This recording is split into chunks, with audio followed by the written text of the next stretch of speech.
Meanwhile, Mr. President, over in the House, members are expected to consider legislation that would, as I said, preempt virtually all state restrictions on abortion. Democrats are calling the bill the Women's Health Protection Act. A more accurate name might be the Abortion on Demand Act, or we could simply refer to it as what it is, probably the most anti-life legislation ever to be considered in the United States Congress. This bill would eliminate pretty much any and every abortion restriction in every state across the country. Parental notification laws, informed consent laws, measures adopted by states and upheld by the Supreme Court would disappear under Democrats' legislation. The bill would also prevent states from restricting any particular method of abortion, no matter how barbaric the method.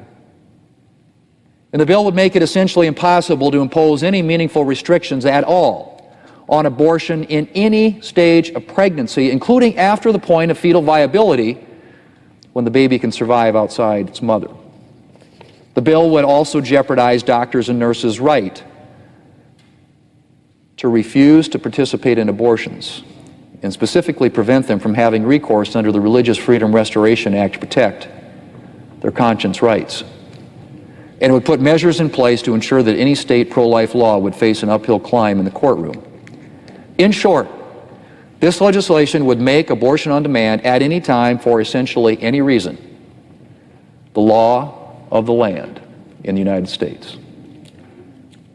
Mr. President, I really do hope that during debate on this measure, the Democrats are not going to pretend that their proposed abortion law somehow represents the prevailing sentiment of the country, because it doesn't. The vast majority of Americans believe that there should be at least some restrictions on abortion. Gallup's been polling on abortion for decades, and in all that time, the percentage of Americans who believe abortion should be legal under any circumstances has always remained under 35%.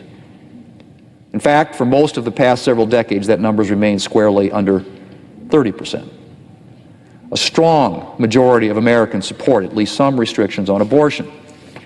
Furthermore, the Associated Press poll from this June found that 65% of Americans believe that abortion should generally be illegal in the second trimester, or from about 13 weeks of pregnancy, while a whopping 80% of Americans believe that abortion should generally be illegal in the third trimester. And it's not surprising. Americans aren't dumb, Mr. President. And thanks to ultrasounds and scientific advances and plain old common sense, they know just how ridiculous it is to claim that unborn children are just blobs of tissue. Most people are well aware that an unborn baby with its own heartbeat and fingers and toes and DNA is in fact not a blob of tissue but a human being. And most people believe that human beings deserve to be protected, even when they're small and weak and vulnerable, especially when they're small and weak and vulnerable.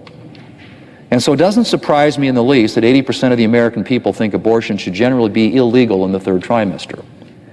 Because I can't imagine anyone being comfortable with the idea of killing a baby who is not only, like any unborn baby, a human being worthy of protection, but is actually old enough to survive outside of his or her mother.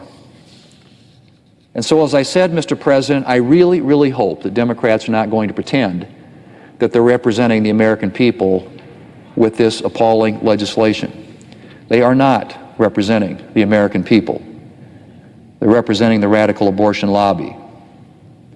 And the radical abortion lobby is terrified that, as it well knows, it does not have a majority of the American people on its side. And so it's relying on its Democrat allies to push for perhaps the most radical pro-abortion legislation ever considered. Mr. President, the American people are better than this, and I would hope that the Democrat Party would be better than this. The Democrat Party has historically portrayed itself as a defender of the little guy.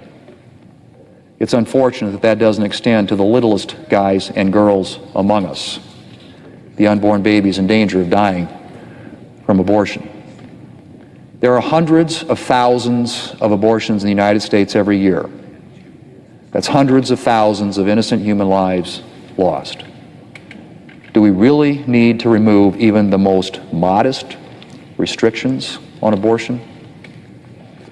Mr. President, while unfortunately the vast majority of the Democrat Party is in the pocket of the radical abortion lobby, I hope that there are at least some House Democrats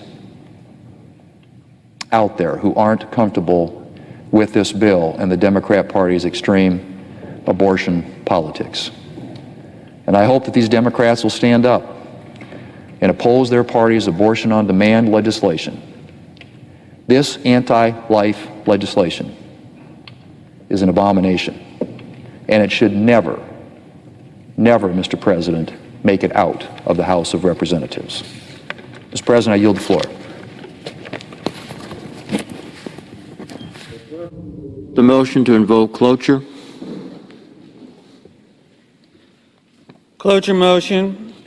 We, the undersigned senators, in accordance with the provisions of Rule 22 of the Standing Rules of the Senate, do hereby move to bring...